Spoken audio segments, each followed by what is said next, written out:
சிம்மராசிக்காரங்களுக்கு மூக்குக்கு மேல கோபம் வருது என்னமோ உண்மைதாங்க. இவங்க சத்தம் போட்டு கத்துனாங்கன்னா ஊரே அதிர அளவுக்கு கோவப்படுவாங்க. ஆனா அந்த கோவம் வேற 5 நிமிஷம் தாங்க. மனசுக்குள்ள எந்த வஞ்சமும் பழி வாங்குறோடமும் வச்சுக்க தெரியாத பச்சை மண் யாருன்னு கேட்டிங்கன்னா இவங்க தான். கோவப்பட்டு திட்டிடுவாங்க. அப்புறமா இவங்க மனசுக்குள்ளேயே ஊருக்குவாங்க. வந்து நம்ம இப்படி திட்டிட்டுமே அப்படின்னு அடுத்த நிமிஷமே வந்து ஏப்பா சாப்பிட்டேன் அப்படின்னு பாசமா வந்து கேட்குற ஒரு குணம் யாருக்குன்னு பார்த்தீங்கன்னா இந்த சிம்மராசிக்காரங்களுக்கு தான். இவங்களுக்கு ஒரு அசாத்தி கெத்து இருக்கும். எவ்வளோ பெரிய கஷ்டம் வந்தாலும் யார்கிட்டயும் போய் கையேந்தி நிற்க மாட்டாங்க. வயிற்று பசியாக இருந்தாலும் முகத்தில் அந்த சிரிப்பையும் கம்பீரத்தையும் விட்டுறவே மாட்டாங்க. இவங்க நடக்கிற நடையில பார்த்தீங்கன்னா ஒரு ராஜ கம்பீரம் இருக்கும். ஊருக்குள்ள 4 பேர் மதிச்சு நடக்கிற மாதிரி வாழ்ந்து காட்டணுங்கிற லட்சம் இவங்களுக்கு இன்னைக்கு நேற்றுக்கு வந்ததே இல்லை, பிறப்புலேயும் வந்தது தான். ஃப்ரெண்டுங்களோ சொந்தக்காரங்களோ யாராக இருந்தாலும் சரிங்க, நியாயத்துக்காக நடு இடத்துல கூட ஒரு பஞ்சாயத்தில் கூட ஒத்தியா நின்று சண்டை போடுறாங்கன்னு கேட்டிங்கன்னா இவங்க தான். இவங்ககிட்ட இருக்கிற இன்னொரு நல்ல குணம் என்னன்னு பார்த்தீங்கன்னா விசுவாசம். இவங்கள நம்பி ஒருத்தங்க பின்னாடி வந்துட்டா அவங்களுக்கு ஒரு கஷ்டம்தான். இவங்க முன்னாடி வந்து நிற்கிற ஒரு குணங்கிறது எப்பயுமே இருக்குங்க. தான் கஞ்சு குடிச்சாலும் தன்னை நம்பி வர்றவங்க வந்து நல்லபடியாக இருக்கணும் அப்படிங்கிற ஒரு வள்ளல் குணமும் இவங்களுக்கு பிறப்பிலே வந்துடும். மற்றவங்களுக்கு உதவி செய்கிறதுல இவங்களுக்கு நிகர் இவங்க தாங்க. அதாவது சிங்கம். இவங்க சின்னமே சிங்கம் தானே, பேருக்கு மட்டும் சிங்கம் இல்லைங்க, குணத்துலேயும் அவங்க அப்படிதான், காட்டுராஜா தான். அவங்ககிட்ட காசு இருக்கோ இல்லையோ, உதவின்னு வந்து நிற்கிறவங்களுக்கு, பசிக்குதுன்னு வந்து நிற்கிறவங்களுக்கு கஷ்டம் நின்னா இல்லைன்னு சொல்ல தெரியாது. தாங்கிட்ட இல்லைனாலும் மற்றவங்க கிட்ட வாங்கி கொடுத்துற ஒரு நல்ல குணம் என்னன்னு பார்த்தீங்கன்னா இந்த சிம்மராசிக்காரங்களுக்கு தான். இவங்களுக்கு பார்த்தீங்கன்னா இந்த நேரம் கொஞ்சம் அஷ்டம சனியோட ஒரு பக்கம் ஒரு தாக்கம் இருக்குது. அதே மாதிரி ஆனால் லாப வீடுன்னு சொல்லக்கூடிய 11ஆம் இடத்துல சூரியனும் சுக்கரனும் ஒன்றா இருக்கிறாங்க. இது மகா யோகமாக இந்த வாரத்தில் பார்த்தீங்கன்னா நம்ம சிம்மராசி அன்றவர்களுக்கு அமைஞ்சிருக்குன்னு சொல்லலாம்.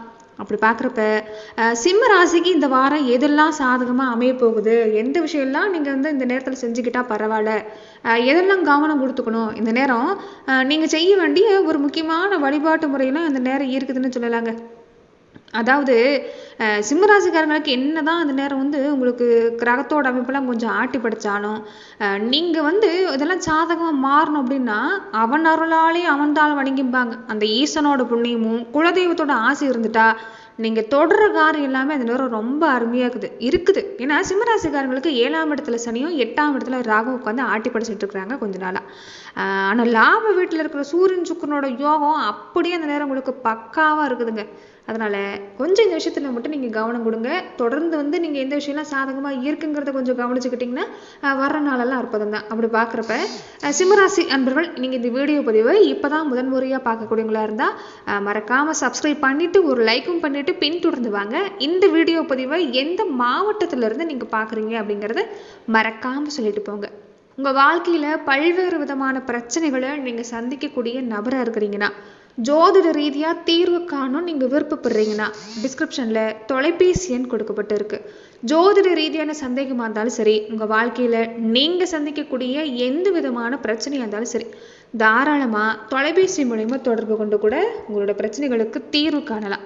சரி, சிம்ம ராசிக்கு முதல்ல வந்து இந்த நேரம் எதெல்லாம் சாதகமாக இருக்குது அப்படின்னு பார்த்தீங்கன்னா, உங்களுக்கு வந்து ரொம்ப நாளாக வராமல் இருந்துச்சு இல்லை, அந்த பணம் எல்லாமே வரும். கவர்மெண்ட் சம்மந்தப்பட்ட வேலை எல்லாமே அதுக்கு கொஞ்சம் முயற்சி கொடுத்தீங்கன்னா பரவாயில்லைங்க. இந்த கோர்ட்டு கேஸு நிறைய பேர் பார்த்தீங்கன்னா கொஞ்சம் நிறைய வேலையில இழுத்துக்கிட்டே கிடந்திருக்கும். ஆனால் இந்த வாரம் எல்லாமே அருமையாக இருக்குது. அதே மாதிரி நிறைய பேர் பார்த்தீங்கன்னா இந்த தாலுக்கா ஆஃபீஸ்லேயும் இந்த வட்டாட்சியர் ஆஃபீஸ்லேயே கொஞ்சம் வந்து ஏதோ ஒரு வேலை அதுலேயே அலைச்சலாக இருந்திருக்கும், இழுத்துக்கிட்டே கிடந்திருக்கும் பார்த்தீங்களா. அதெல்லாம் இந்த நேரம் உங்களுக்கு சரியாக முடிகிறதுக்கு வாய்ப்பு இருக்குது. இந்த கவர்மெண்ட் சம்மந்தப்பட்ட வேலையெல்லாம் கொஞ்சம் முடிகிறதுக்கு வாய்ப்பு இருக்குது. அப்பா வழியில் வர வேண்டிய இந்த சொத்து விஷயம் எல்லாமே இந்த நேரம் முயற்சி கொடுத்தீங்கன்னா வரும். வேலையில் பார்த்தாலும் பரவாயில்லைங்க, உங்கள் பேச்சுக்கு தனி மரியாதை கிடைக்கும்.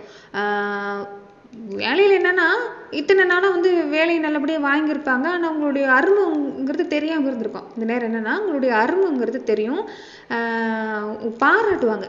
நிறைய விஷயங்கள் வந்து பரவாயில்லைங்கிற மாதிரி பாராட்டுவாங்க. நீங்கள் வேலை தேடினா கூட இந்த நேரம் ரொம்ப அருமையாக தான் இருக்குது.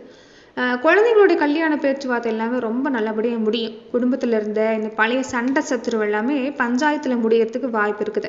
ஆனால் என்னன்னு பார்த்தீங்கன்னா உங்களுக்கு இந்த வாரம் இந்த ஜூலை 6ஆம் தேதியிலிருந்து காலையிலிருந்து இந்த ஜூலை 8ஆம் தேதி மதியத்து வரைக்குமே உங்களுக்கு சந்திராஷ்டமம் இருக்குது. இந்த 2.5 நாளைக்கு மட்டும் கொஞ்சம் கவனமாக இருந்துக்குங்க. புதுசாக எந்த ஒரு பெரிய காரியத்தையும் தொடர்றது வேண்டாம். வீட்லேயோ வெளியிலையோ பேசுகிறப்ப கொஞ்சம் வந்து பார்த்து தான் பேசணும். வார்த்தை தடிச்சா வம்பு வரதுக்கெல்லாம் வாய்ப்பு இருக்குது. கோவத்தில் எந்த இடத்துலையும் பேசாதீங்க. அதே மாதிரி வண்டி வாங்குறதுல நிதானமாக இருக்கணும். டூ வீலரோ காரோ ஓட்டுறப்ப மனசை வந்து அலைவாய் விடக்கூடாது, கவனம் கொடுக்கணும். ஃபோன் பேசிக்கிட்டு போகக்கூடாது, கவனமாக போயிட்டு வாங்க. மெதுவாக போனீங்கன்னா பரவாயில்ல. உடம்பு கொஞ்சம் பத்திரமா பார்த்துக்கோங்க இந்த நேரம். உடம்பு நீரேற்றம் வச்சுக்கோங்க. உங்களுக்கு அவளுக்கும் தொந்தரவு இல்லை. அம்மாவுக்கு பார்த்தீங்கன்னா உங்கள் அம்மாவுக்கு வந்து உடம்புல கொஞ்சம் சோர்வு தட்டுறதுக்கான வாய்ப்பெலாம் இருக்குது. அசால்ட்டாக இருக்கக்கூடாது. உடனே வந்து நீங்கள் ஹாஸ்பிட்டலுக்கு கூப்பிட்டு போகிறது தான் பரவாயில்ல. அதே மாதிரி அப்பாவுக்கு வந்து இந்த நேரம் பெருசாக தொந்தரவு இல்லை. அம்மாவுக்கு தான் ஒரு சின்ன சின்ன கைகள் அசதி, உடம்பு வந்து ஒரு சோர்வாக இருக்கிறதுக்கான வாய்ப்பெலாம் இருக்குது. ஆனால் மற்றபடி பரவாயில்லைங்க. தொடர்ந்து பார்த்தீங்கன்னா நட்சத்திர ரீதியாக சிம்மராசி அன்றவர்களுக்கு எந்த மாதிரியான விஷயம் உங்களுக்கு சாதகமாக இருக்க போகுது அப்படிங்கிறத நம்ம பார்க்கலாம். மகம் நட்சத்திரக்காரங்களுக்கு கேது பகவானோட ஆதிக்கம் இருக்கிறதால இத்தனை நாளாக இருந்த பிரச்சனையெல்லாம் கொஞ்சம் குறையும். தலைக்கு வந்தது தலைப்பாகையோட போச்சுன்னு சொல்லியிருப்பாங்க. அந்த மாதிரி இந்த நேரம் ஏகப்பட்ட மன உளைச்சல் இருந்தீங்கல்ல, அதெல்லாம் வந்து அப்படியே தலைகீழாக மாறுறதுக்கு வாய்ப்பு இருக்குது. ரொம்ப நாளாக நிலத்துக்கோ சொத்துக்கோ கோர்ட்டு கேஸு பங்காளி சண்டைன்னு இழுத்துக்கிட்டு இருந்தவங்களுக்கு இப்போ பஞ்சாயத்தில் பார்த்தீங்கன்னா சாதகமாக முடியும். நிறைய பேர் வந்து வாங்கின கடனுக்கு வட்டி கட்ட முடியலைன்னு கொஞ்சம் கவலைப்பட்டிருப்பீங்க. அவங்களுக்கெல்லாம் பண வருமானம், கடனை அடைக்கிறதுக்கான வாய்ப்பு இதெல்லாம் இந்த நேரம் இருக்குன்னு சொல்லலாம். தொழிலாம் பார்த்தீங்கன்னா சூடு பிடிக்குங்க. மளிகை கடையிலேருந்து வண்டி வாகன தொழில் வரைக்கும் இந்த காடுகரை வச்சிருக்கிறவங்க எல்லாருக்கும் கூட வியாபாரம் ரொம்ப அருமையாக இருக்குது. ஆனால் என்னென்னா அவசர புத்தி கூடாது. எடுத்தோம் கவுத்தோம் அப்படின்னு எந்த முடிவும் எடுக்காதீங்க. குறிப்பாக மற்றவங்க பேச்சு கேட்டுக்கிட்டு புதுசாக யாருக்கும் ஜாமீன் கழுத்து போடாதீங்க. காசு உங்கள் கையை கொஞ்சம் விட்டு போகிறதுக்கான வாய்ப்பெல்லாம் இருக்குது. பூரம் நட்சத்திரக்காரங்களுக்கு இந்த வாரம் எப்படி இருக்குன்னு பார்த்தீங்கன்னா, பூரம் நட்சத்திரத்துக்கு அதிபதியே நம்ம சுக்கர பகவான் தானே. இப்போ வந்து சுக்கரன் நல்ல இடத்துல இருக்கிறாரு. உங்களுக்கு தொட்டதெல்லாம் தொடங்க போகுதுன்னு சொல்லலாம். நிறைய பேர் கொஞ்சம் யோசிச்சிருப்பாங்க, நீ வந்து இப்படியே போயிடும், உங்களுக்கு இந்த பூனை கண்ணை மூடிக்கிட்டா உலகமே இருட்டாயிரம் நினைச்சாங்க பார்த்தீங்களா. அவங்களுக்கு மத்தியில் இப்போ ஒரு நல்ல இடத்துக்கு வரதுக்கான வாய்ப்பெலாம் இருக்குது. நல்ல நேரம் தான். இந்த வாரம்லாம் பார்த்தீங்கன்னா பொன் பொருள் சேர்றதுக்கான நேரம். வீட்டில் வந்து ரொம்ப நாளாக கேட்டுகிட்டே இருந்திருப்பாங்க. நகையோ வீட்டுக்கு தேவையான ஒரு விஷயம்லாம் வாங்கணும்னு கொஞ்சம் கேட்டிருப்பாங்க. அதெல்லாம் பார்த்தீங்கன்னா நீங்கள் வாங்கி தருவீங்க. அதுக்கான ஒரு வாய்ப்பெல்லாம் இருக்குது. வீட்டிலலாம் வயசு பிள்ளைங்க இருந்தாங்கன்னா வரம் அமையாமல் தட்டிக்கிட்டே போயிருந்துச்சு பார்த்தீங்களா. அதெல்லாம் இந்த வாரம் நல்ல இடத்துல இருந்து சம்பந்தம்லாம் தேடி வரும். இந்த கலைத்துறையை சார்ந்திருக்கவங்களுக்கெல்லாம் ரொம்ப அருமையாக இருக்குதுங்க. இந்த பூரம் நட்சத்திரக்காரங்களுக்கு தைய தொழிலிருந்து அழகு வேலை வச்சுருக்கிறவங்க வரைக்கும் எல்லாத்துக்குமே நல்லா இருக்குது. பாட்டு, அதே மாதிரி இந்த மேடை பேச்சு பேசுகிறவங்க, இந்த கூத்து கட்டுறவங்களுக்கெல்லாம் கூட ரொம்ப அருமையாக இருக்கிறதுக்கான வாய்ப்பெலாம் இருக்குங்க. அதே மாதிரி இந்த நேரம் எதுலெல்லாம் கொஞ்சம் உஷாராக இருக்கணும்னு நினைங்க. காசு வர்ற வேகத்தில் கையை மீறி வந்து செலவு பண்ணணும்னு தோணும். கையில் கொஞ்சம் இறுக்கி பிடிக்கிறது தான் பரவாயில்ல. வரவு எட்டனா செலவு பத்தனான்னு கதையாகாமல் கொஞ்சம் சேமிப்பில் எடுத்து வைங்க. வெளியூர் விசேஷத்துக்கெல்லாம் போவீங்க. அதனால் நினச்ச இடத்துல சாப்பிட்ற மாதிரி கொஞ்சம் இருக்கும். கண்டதையும் சாப்பிட்டு வயிற்றுக்கு எடுத்துக்காமல் சாப்பாட்டில் கொஞ்சம் பத்தியமாக இருந்தீங்கன்னா பரவாயில்ல இந்த நேரம். உத்திர நட்சத்திரக்காரங்களுக்கு இந்த வாரம் எப்படி இருக்குன்னா, உத்திர நட்சத்திரத்துக்கு அதிபதியே சூரிய பகவான் தானே. அரசாங்க உத்தியோகம், அதிகாரம் சம்மந்தப்பட்ட விஷயம், கௌரவம் இது எல்லாமே உங்களுக்கு தேடி வரும். நீங்கள் வந்து இந்த நேரம் இந்த கவர்மெண்ட் வேலைக்கு எக்ஸாம் எழுதி காத்துட்ருக்கிறவங்களா இருந்தால் நல்ல ரிசல்ட் வர்றதுக்கான வாய்ப்பெலாம் இருக்குது. ஆஃபீஸ் வேலை பார்க்குறவங்களுக்காக இருந்தாலும் சரி, வேலையில் சப்போர்ட் இருக்கும். சம்பள உயர்வு, எதிர்பார்க்குற ஊர் மாற்றம் இதெல்லாம் பார்த்திங்கன்னா சுலபமாக கிடைக்கிறதுக்கு வாய்ப்பு இருக்குது. அதே மாதிரி அப்பாவோட வழியில் வர வேண்டிய இந்த பூர்வீக சொத்தெல்லாமே கைக்கு வர்றதுக்கான நேரம் தான். பெரிய மனுஷங்களோட நட்பு கிடைச்சி ஊரில் வந்து உங்களுக்கு அந்தஸ்து வர்றதுக்கான வாய்ப்பெல்லாம் பார்த்தாலும் இந்த நேரம் இருக்குதுன்னு சொல்லலாம். ஆனால் நீங்கள் என்னென்னா கொஞ்சம் வந்து இந்த நேரம் அடம்பிடிக்க கூடாதுங்க. நான் முடிச்ச முயலுக்கு 3 கால்னு எந்த இடத்துலையும் போகக்கூடாது. கொஞ்சம் இந்த நேரம் பொறுமையாக இருக்கிறது தான் பரவாயில்ல. விட்டு கொடுத்து போவாங்க, ஒன்றும் தப்பு இல்லை. வீட்லேயும் சரி வெளியிலையும் சரி கோபத்தை காட்டாமல் கொஞ்சம் சாதுவாக போயிட்டிங்கன்னா அருமையாக இருக்குங்க. இல்லைன்னா தேவையில்லாத மனஸ்தாபம்லாம் வரும். உடம்புல வந்து சூடு சம்மந்தப்பட்ட அலர்ஜி, இந்த கண் எரிச்சலாம் கொஞ்சம் வரலாம். நிறைய இளநீர், இந்த கம்மங்கூழ், இல்லைன்னா இந்த உடம்பு குளிர்ச்சியாக வச்சுருக்கிற மாதிரி இந்த உணவெல்லாம் கொஞ்சம் எடுத்துக்கோங்க. உடம்பு வந்து நீரேற்றம் வச்சுக்கோங்க. மற்றபடி பரவாயில்ல. புதுசாக தொழில் வியாபாரமும் இந்த நேரம் செஞ்சுக்கலாம். ஆனால் ஒரு கண்டிஷன், சனி பகவான் 7ஆம் இடத்துல இருக்கிறாரு. பார்ட்னர்ஷிப் இப்போதைக்கு வேண்டாம். நீங்கள் தனியாக நின்று பண்ணிக்கிறது பரவாயில்ல. குடும்பத்தில் வந்து குரு பகவானுடைய பார்வை 10ஆம் இடத்துல இருக்கிறதால குடும்பஸ்தானத்தில் விழுது. அதனாலையும் குடும்பத்துலேயும் பரவாயில்ல. 4ஆம் இடத்து அதிபதி செவ்வாய் சாதகமாக இருக்கிறாங்க. வண்டி வாங்கணுன்னா, பழைய வண்டி மாற்றணும்னு நினச்சிங்கனாலும் இந்த நேரம் வாங்கிக்கலாம். யோகமான நேரம் தான். ஆனால் புது வண்டியை வாங்கி பாருங்கள். வேகம் காட்டக்கூடாது. வண்டி வாங்கின புதுசில் அந்த நேரம் என்ன பண்ணுவீங்கன்னா வேகமாக போவீங்க. கொஞ்சம் நிதானமாக இருங்க. சொத்து பத்து இதெல்லாம் அருமையாக வாங்கிக்கலாம். ஏன்னா செவ்வாயோட பலம் அருமையாக இருக்குது. 7ஆம் இடத்துல சனி இருந்தாலும் சுக்கரன் பலமாக இருக்கிறாங்க. திருமண வாய்ப்பு, குழந்தை பாக்கியம் எல்லாமே இந்த நேரம் நல்லபடியாக கிடைக்கும். சொந்த பந்த வழியில தான் கொஞ்சம் பார்க்க இருக்குதுங்க. வேணும்னா வம்பக்கு இழுப்பாங்க. நீங்கள் வந்து கொஞ்சம் கம்முன்னு இருக்கிறது தான் பரவாயில்ல. குடும்பத்தில் முன்ன சொன்ன மாதிரி தான், அப்பாவோட உடம்புலாம் எந்த பாதிப்பு இல்லை. ஆனால் அம்மாவுக்கு தான் கால் வலி, அசதி, சோர்வுலாம் கொஞ்சம் சின்னதாக வரும்.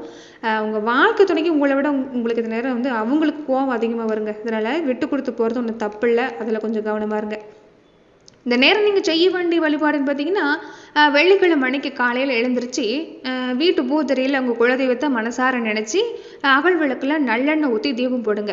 ஒரு பச்சரிசி மாவு விளக்குல பச்சரிசி மாவு, வெல்லம், ஏலக்காய் கலந்து அதில் நெய் ஊற்றி தீபம் போடுங்க. சாமிக்கு ஒரு தேங்காய் உடைச்சி வெத்தலை பாக்கு பழம்லாம் வச்சு கும்பிடுங்க. எங்கள் குடும்பத்தை காப்பாற்றுன்னு நீங்கள் மனசார வேண்டிக்கிட்டா 8ஆம் இடத்து ராகுவோட கெடுபலன் எல்லாமே குறையறதுக்கு வாய்ப்பு இருக்குது. அதே மாதிரி 7ஆம் இடத்துல உட்காந்து உங்களுக்கு கண்டக சனியாக மிரட்டுற சனி பகவான் நடக்கணும்னா அந்த பரமேஸ்வரனை தவிர யாராலும் முடியாது. அதனால சனிக்கிழமை அன்னைக்கு காலையில் சாயங்காலம் பக்கத்தில் இருக்கிற சிவ ஆலயத்துக்கு போங்க. அங்கே இருக்கிற நந்தி பகவானுக்கு அருகம்புல் மாலையும் சிவபெருமானுக்கு வில்வலையும் வாங்கி தந்து அர்ச்சனை பண்ணுங்க. உங்களால் முடிஞ்சா ஒரு ஏழைக்கோ கோவிலுக்கு வர்ற வயசானவங்களுக்கோ தயிர் சாதம் தானமாக கொடுங்க. சனி பகவான் மனசுக்குள்ள இருந்தால் வர்ற வம்பு தும்பு எல்லாமே தன்னால் அடங்கிடும். சூரிய நமஸ்காரம் தாங்க உங்களுக்கு கெத்தை கௌரவமும் இதெல்லாம் தேடி வரணும்னா தினமும் காலையில் சூரியன் உதிக்கிறப்ப 6 மணிக்குள்ள எழுந்துச்சு வாசலில் நின்று சூரிய பகவானை பார்த்து 2 கையும் சேர்த்து கும்பிடுங்க. அருமையான பலனெல்லாம் கிடைக்கிறதுக்கு வாய்ப்பு இந்த நேரம் இருக்குது. அதோட சொம்புல கொஞ்சமாக தண்ணி எடுத்து அந்த சூரியனை பார்த்தபடி தரையில் வந்து அர்ப்பணிங்க. அது செஞ்சால் வேலையிலையும் ஒரு மரியாதை கிடைக்கும், உடம்புலையும் சோறு போய் சுறுசுறுப்பாக இருப்பீங்க. மற்றபடி பார்த்தீங்கன்னா சிம்மராசிக்காரங்களுக்கு இந்த நேரம் அருமைதாங்க. உங்கள் நல்ல மனசுக்கு இனி வர்ற காலம் எல்லாம் நல்லபடியாக தான் இருக்கும். எங்கே போனாலும் கொஞ்சம் கோவப்பட வேண்டாம். கோவம் வந்து கூட பிறந்தது தான். ஆனால் அந்த நேரம் கொஞ்சம் கோவத்தை கண்ட்ரோலில் வச்சுக்கிட்டிங்கன்னா பரவாயில்ல. நன்றி நண்பர்களே. இந்த பதிவில் சிம்ம ராசிக்கு இந்த வாரம்லாம் எப்படி அமைய போகுது அப்படிங்கிறத நம்ம பார்த்தோம். மேலும் இந்த மாதிரியான பதிவுகளுக்கு நீங்கள் இந்த சேனலை லைக் பண்ணுங்கள், ஷேர் பண்ணுங்கள், கமெண்ட் பண்ணுங்கள், மறக்காமல் சப்ஸ்கிரைபும் பண்ணிக்கோங்க. நன்றி நண்பர்களே. அதே மாதிரி சிம்ம ராசி அன்பர்களே, இந்த நேரம் பார்த்தீங்கன்னா உங்கள் ஊரில் இருக்கக்கூடிய புகழ்பெற்ற ஆலயம் வந்து என்ன, அந்த ஆலயத்தோட பேரை மறக்காமல் கமெண்ட் பாக்ஸில் சொல்லிட்டு போங்க. நன்றி நண்பர்களே.